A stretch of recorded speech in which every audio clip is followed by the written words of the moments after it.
12월 금요기도회 시간입니다. 소속과 성장은 함께 간다라는 제목으로 하나님 말씀 함께 보겠습니다. 디모데전서, 디모데후서는 바울이 디모데에게 쓴 편지입니다. 디모데는 누구냐?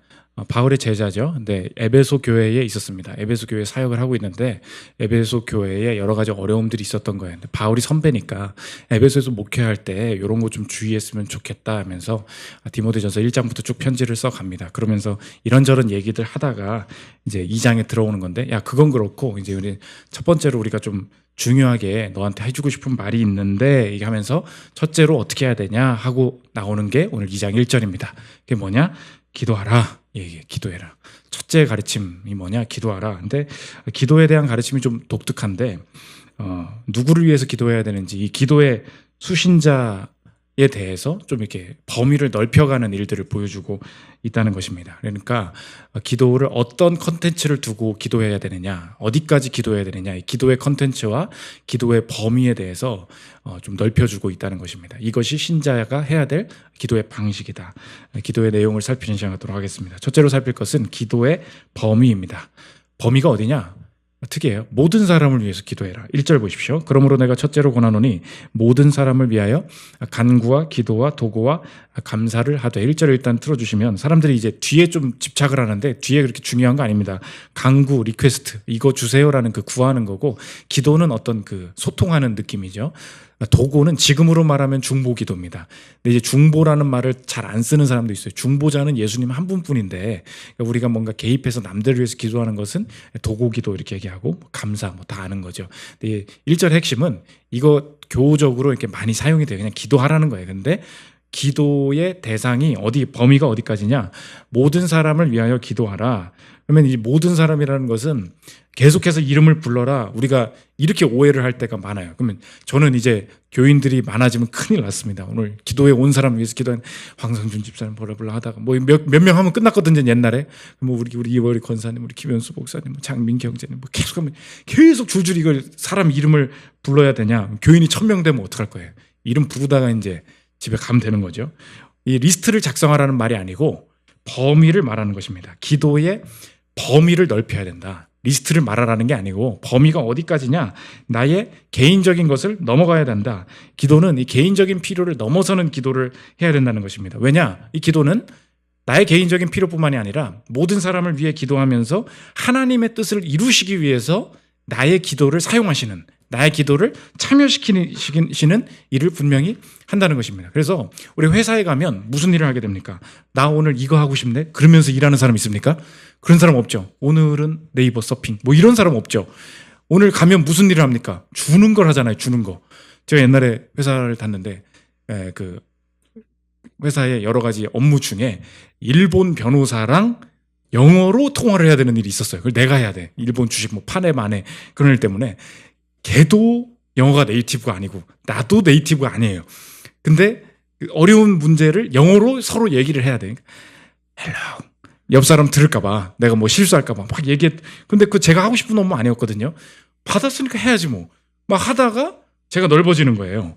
그거랑 똑같습니다. 오늘 하나님이 모든 사람을 위해서 기도해라 할 때 그 명령 속에 숨겨져 있는 우리를 향한 선물, 약속, 그런 게 있는데 그 메시지를 정리하면 오늘 제목과 같다는 것입니다.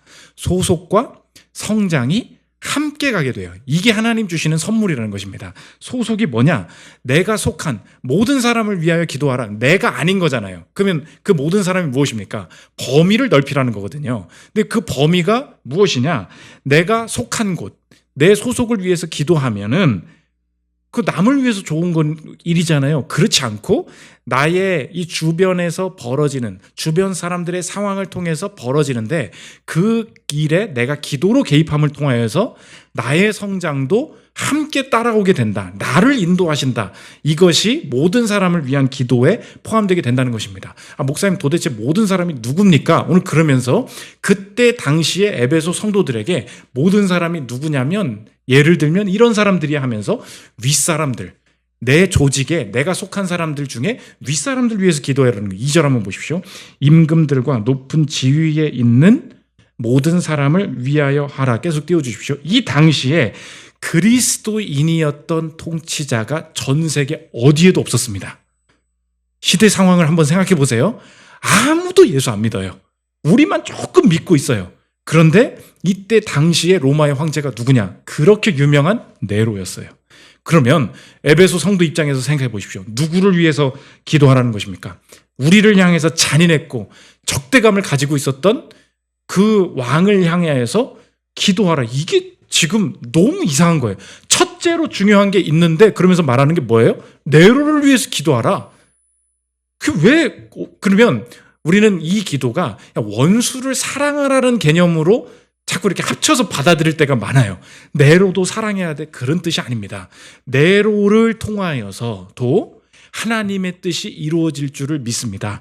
하나님이 그 이방 왕도 사용하실 줄을 믿습니다.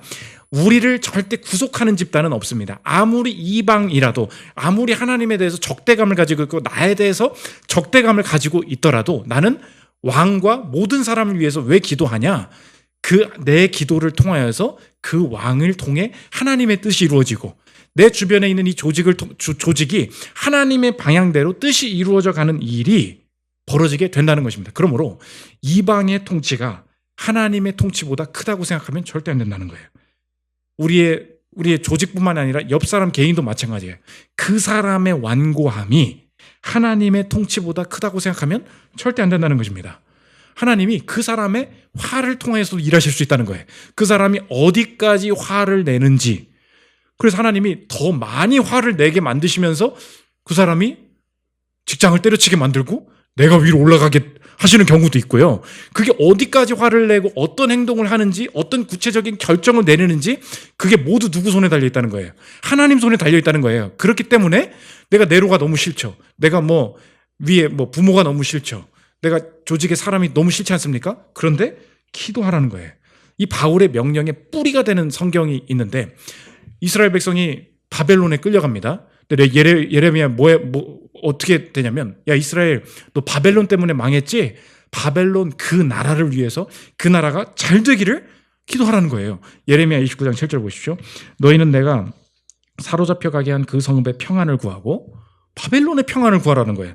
그를 위하여 여호와께 기도하라. 이는 그 성읍이 평안함으로 뭐래요? 성장이 유익이 누구한테 온대요? 너희도 평안할 것임이라. 바사의 첫 번째 왕이었던, 페르시아의 첫 번째 왕이었던 고레스가 있습니다. 고레스가 이 이스라엘 백성들 다시 포로 귀환시켜요. 돌아가라 니네들. 그런데 갈 때 내 부탁할 게 있는데 우리 왕이랑 왕자들, 우리 아들들 위해서 좀 기도해 줄래? 이방에게 대한 기도 부탁이 나옵니다. 에스라 6장 10절 보십시오. 그들이 하늘의 하나님께 향기로운 제물을 드려 왕과 왕자들의 생명을 위하여 기도하게 하라. 이거 지금 왕과 왕자들, 이스라엘 백성들이 아니에요. 이방 왕들이라고. 그들을 향한 기도 부탁을 하고 있습니다. 무슨 말입니까? 하나님의 백성들이 어디까지 기도해야 되냐? 내 소속, 내게 집단적으로 만나게 하시는 내 윗사람, 특별히 나라도 여러 가지 혼란스러운 일들이 벌어지지 않습니까? 그럴 때 하나님이 어떤 기도를 시키시냐? 좀 넓은 기도를 시키세요. 우리나라의 위정자들을 위한 기도. 우리 교회에서 그런 거 잘 안 하죠. 너무 이렇게 개인주의적인 삶을 살고 있다 보니까. 여러분 팀장님을 위한 기도 해봤습니까? 우리 회사 CEO를 위한 기도 이런 거 안 해봤죠? 절대 기도가 안 나오죠. 기도를 당해서는 안 될 사람들 아닙니까? 근데 하나님이 이걸 자꾸 원수 사랑이랑 연결이 되니까 사랑하기 전에는 기도도 안 나오는 거예요. 그렇지 않아요. 기도부터 던지는 거예요. 왜요? 기도를 통하여서 하나님이 그 사람의 악함도 분명하게 사용하신다. 그래서 이스라엘이 바벨론에 끌려가지 않습니까? 근데 이 끌려감을 통해서 다시 귀환을 하고 진짜 참된 것은 하나님께서 택한 자들이다. 그래서 예수 그리스도까지 연결이 되죠. 이스라엘만 구원을 받는 게 아니라 어디까지 유익을 얻어요? 온 인류 백성이, 이방인들도 구원을 받게 되죠. 그거를 구원 계시의 점진적 발전 이렇게 얘기해요. 하나님이 뭐야? 왜 우리가 이방에 가게 하셔? 망한 거 아니야? 그렇지 않다는 거예요. 바벨론을 위해서 기도를 하고 있는데 구원 계시의 점진적 발전. 바벨론을 위해서 기도하는데 이제 이방인인 우리까지도 예수를 믿게 되는 일들이 포로를 잡혀가는 그 일 중에서도 여전히 일어나고 있다는 것입니다. 이게 그래서 기도를 해야 된다는 거예요. 우리 교회에 김현수 목사님 계시지 않습니까? 벤처로 잘 나가셨던 분이죠. 근데 벤처에 있잖아요. 아무리 기도를 해도요. 저분이 왜 저기 계시겠습니까? 벤처가 잘 됐으면은 여기 없겠죠. 그렇잖아요. 뭐가 아무튼간 옛날엔 잘 됐더라도 뭔가 마지막에 뭐가 이상했으니까 여기 왔겠지. 뭐 거기 콩고물이 있는데 여기 오겠습니까? 제가 너무 믿음이 약한가요? 그런데 저는 그렇게 생각합니다. 목사님이 분명히 기도했을 거예요. 벤처가 내가 해야 되니까 잘 되기를 원하잖아요. 우리 진짜 이상한 거예요.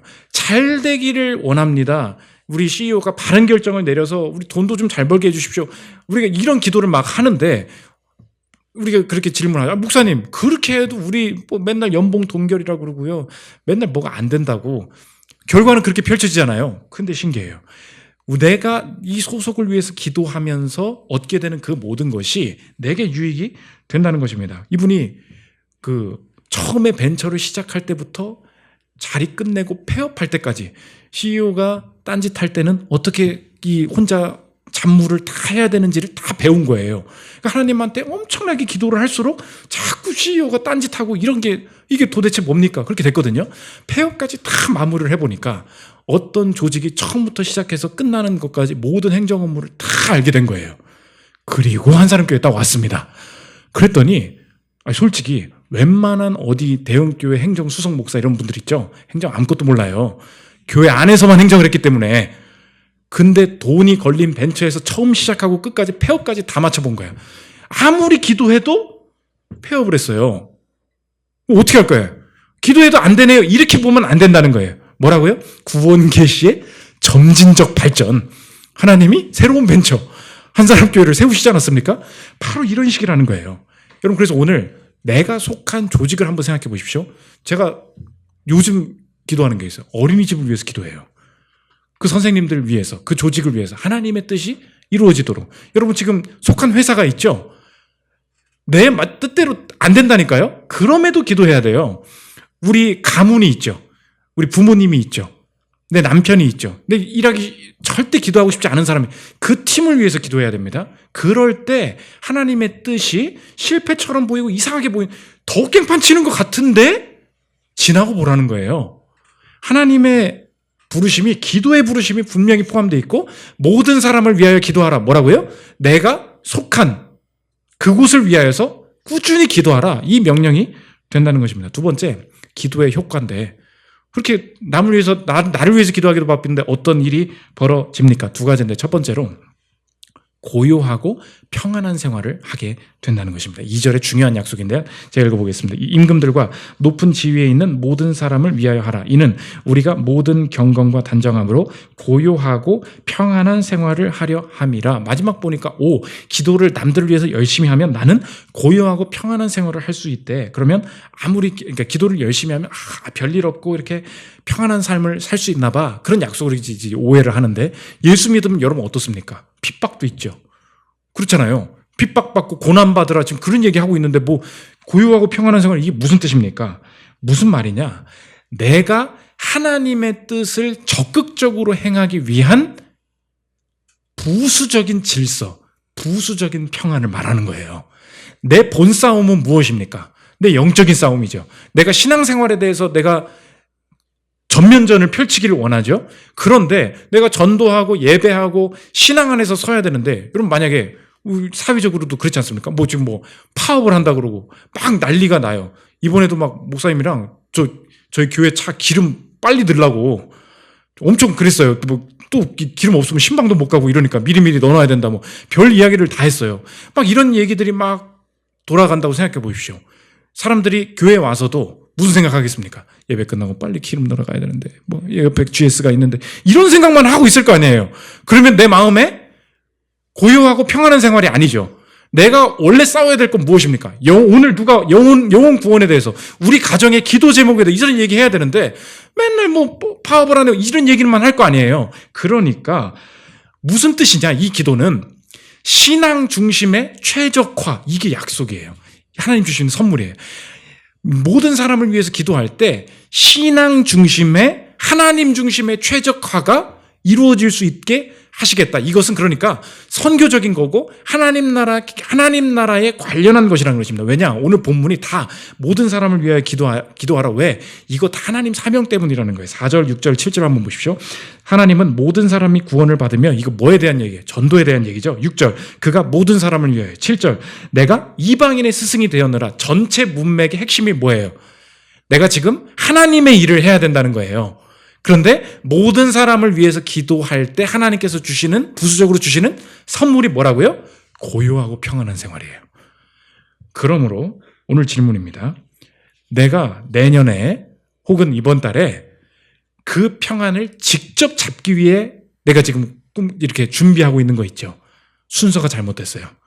하나님 제발 좀 교회에 회사에 좀 아무 일 좀 없게 해주세요. 근데 집값이 너무 불안합니다. 근데 우리 동네 치안이 너무 불안합니다. 막 이런 얘기를 해요. 그러니까 이걸 위해서 직접적으로도 기도를 해야 되겠죠. 그런데 그 모든 평안, 내가 오늘 예배 드리러 가야 되는데 우리 회사에 별일이 안 생긴다. 이게 왜 언제 그렇게 되느냐? 오히려 역설적으로 하나님, 내가 하나님의 일에 집중하기를 원합니다. 하나님 뜻대로만 살기를 원합니다. 그거에 집중하고 나가면, 그러면서 내 주변을 위해서 기도하면 펼쳐지는 일이 뭐예요? 내 모든 직장의 결정들, 부서 이동들, 이 모든 게 어떤 방향으로 펼쳐진다는 거예요?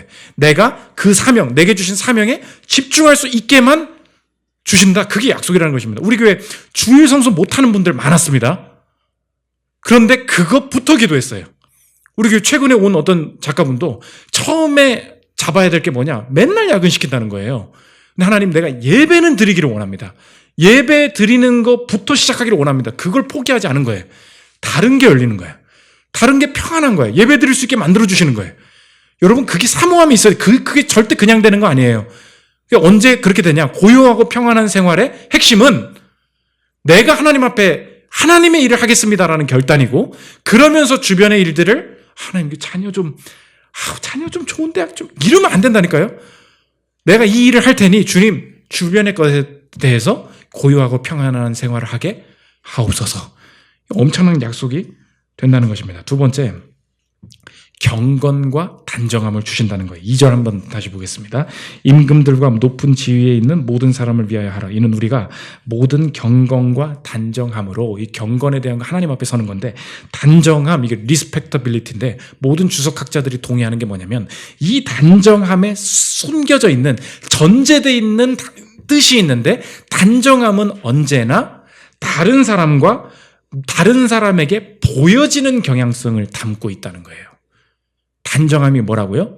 옷 잘 입게 된다, 그런 뜻이 아니에요. 경건과 단정함으로 고요하고 평안한 생활을 한다 그랬죠. 경건과 단정함, 내가 이렇게 살면 분명히 모든 사람들을 위해서 기도할 때 내가 보여지면서 주변 사람들이 영향을 받게 되는 일이 필연적으로 따라오게 돼 있습니다. 그 뜻이라는 거예요.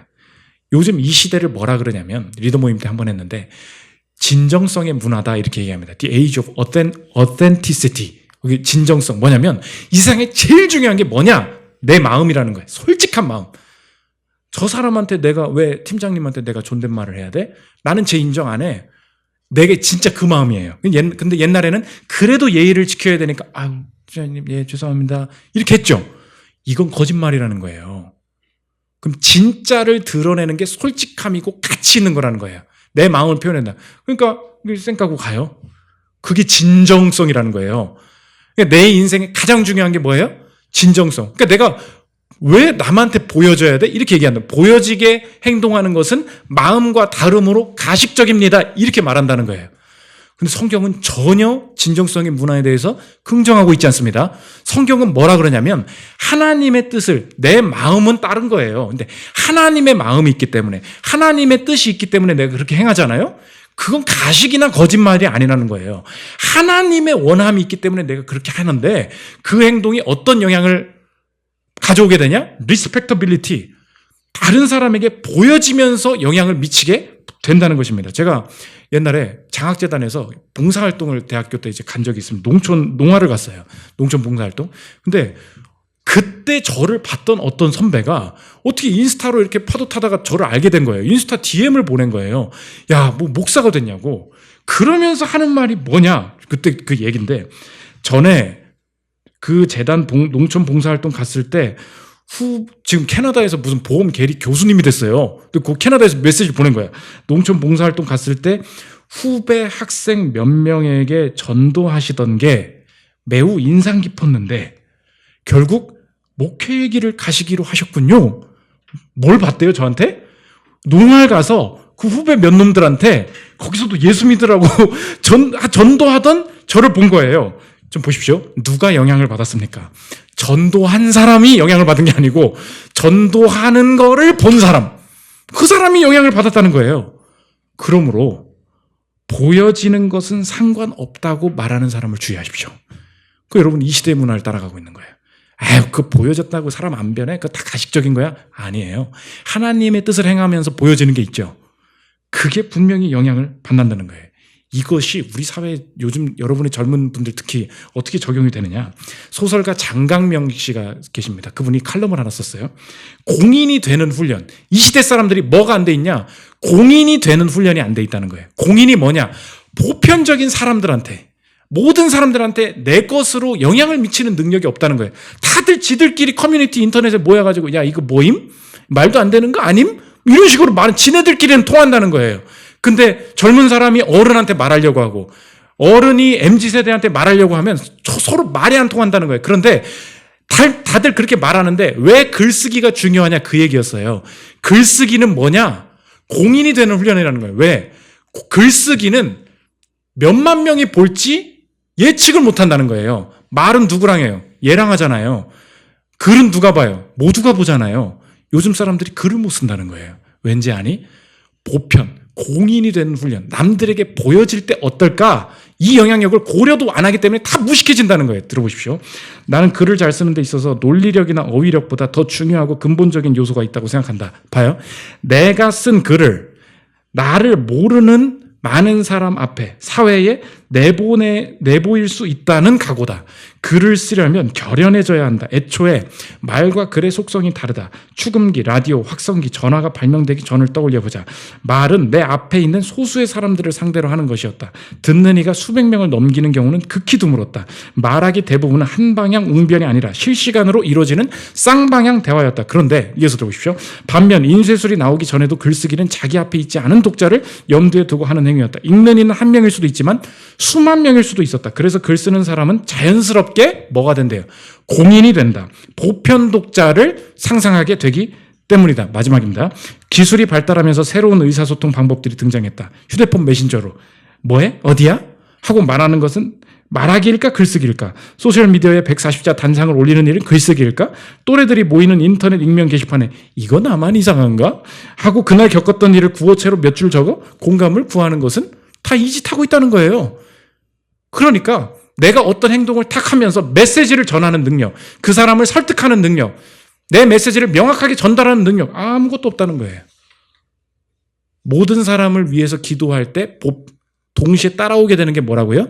경건함과 단정함으로 행하게 된다고요. 단정함에 포함된 개념이 뭐라고요? 나의 보여짐이 메시지가 되게 하신다는 거예요. 여러분 기도하고 밥 먹으십시오. 하나님 원하시는 일을 그냥 하라는 거예요. 말 조심해야 돼요. 그럴 때 세대가 다른 사람과 부딪힐 능력이 생기고요. 어린 사람을 품어낼 수 있고요. 의견이 다른 사람에게 친절하게 말할 수 있고요.